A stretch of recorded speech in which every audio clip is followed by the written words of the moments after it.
back. Same channel, same concept as the last video. So I've got a couple more of the CB750 project, so I'm not going to waste any time. Like and subscribe if you like it. If not, thanks for being here.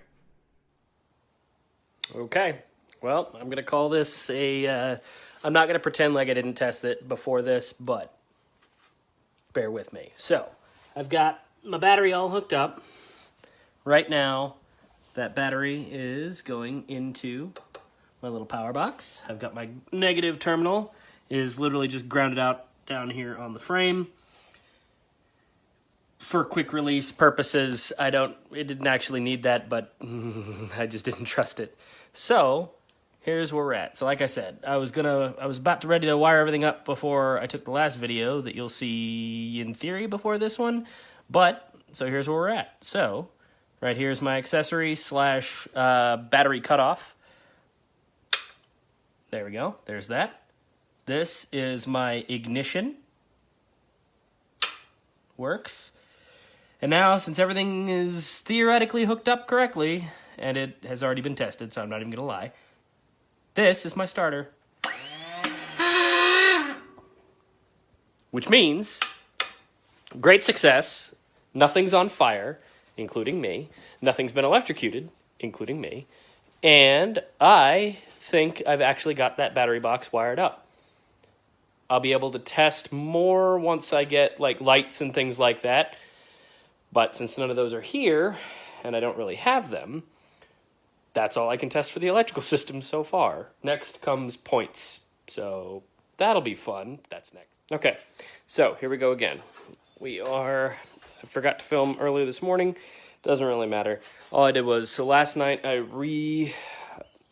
trimmed down the coils just a tiny bit because the ends were a little bit frayed on the actual coil wires. So I popped the tips off, cleaned up the ends, trimmed them a little bit because they were just screwed up on the inside, for those of you who know how coils work. Put the tips back on, screwed them on, tightened them up. Everything looks like it's in the right position, I think.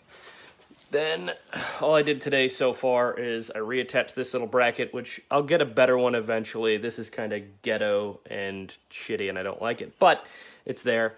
And then I got the coil reattached to the frame, or the coil pack, and then I still have to do these little wires. What I did do this morning was I went and I got 2 black wires that they're going to go and connect to these 2 for the ignition coil, and then I have to go through and do these. These go to my points, but then this line is going to connect a little cleaner to this line, runs all the way down, zip tied to the frame here, goes down and into my power box, and it's connected to my ignition. So it's there, it's connected. I just have to finish the wiring and then see how that goes. And then today I'm probably going to go pick up some brass fittings for the fuel lines, I think.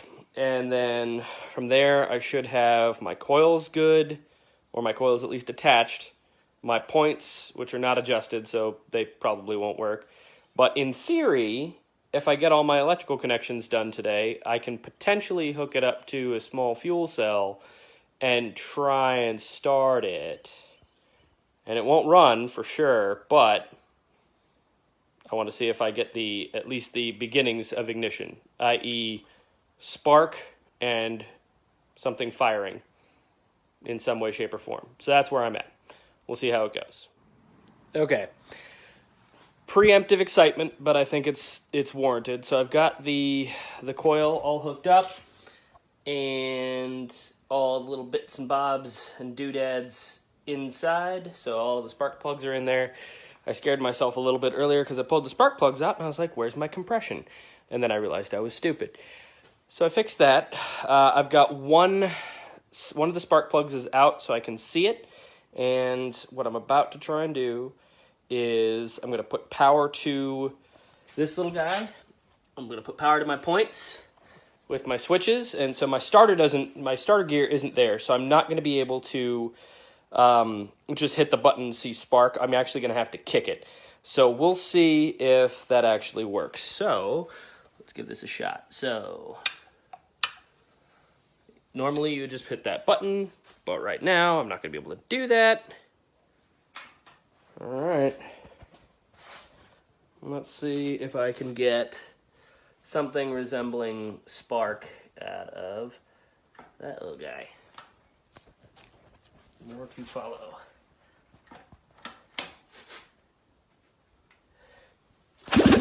Yes! Okay, so there's not really a good way to try this out, but so I just had Doc over here from CVMA, and he was helping me out, and we did the oil change on the bike, and we've got a super ghetto fuel cell in the form of this, water thing that Kelly probably should no longer use for plants, but we got some positive noises. So what I'm going to do now is I'm going to set this down, and I'm going to try and kick it over and see what happens. So more to follow.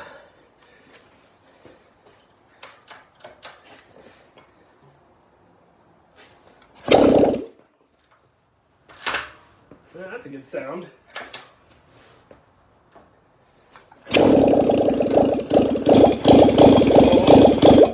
No way. All right, all right.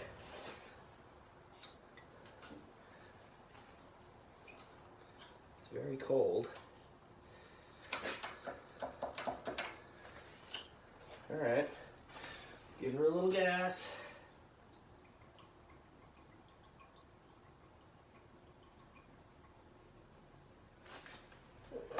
Let's see what happens. Please don't break my leg. Oh, that hurt. That hurt a lot. Oh. Oh. Oh, wow.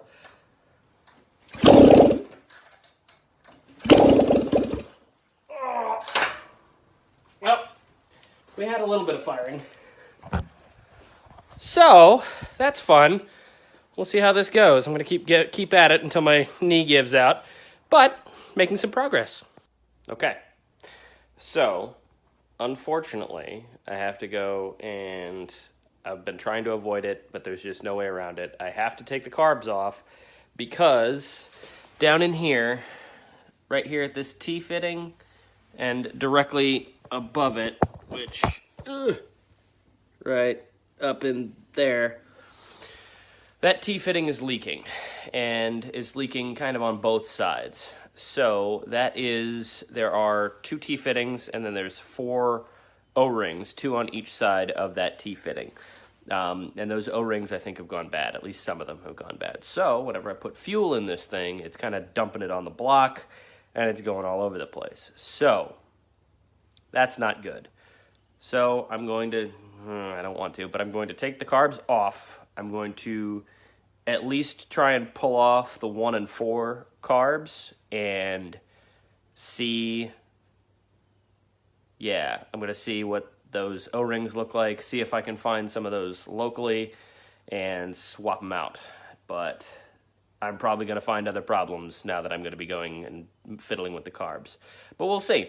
So I got to take the power box off, I think, to get to it, and then I'm going to also have to deal with the little plastic guys on the backs of these carbs too, which are probably solid as a rock and are probably going to be falling apart when I actually try and take them off. But that's where I'm at for today, so that's the next step. Rip the carbs off, replace some seals, and hope that it holds fuel, because I can't keep kicking it over when I dump half the fuel that I'm trying to use onto the top of the block. So that's the next project, and we're off. Okay.